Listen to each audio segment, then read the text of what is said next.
ఒక్క తన్మాత్రకి ఒక జాతి నశించిపోతుంది. శబ్దమునకు జింకల జాతి అంతా చచ్చిపోతుంది.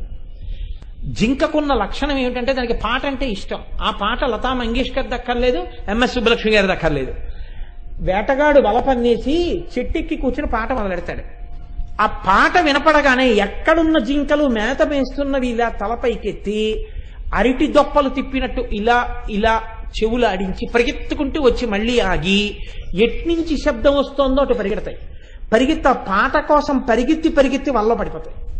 వలలో పడిపోగానే అది తప్పించుకునే లోపల వేటగాడు చెట్టు మించి కిందకు దూపి బడిత పెట్టి బాజేస్తాడు.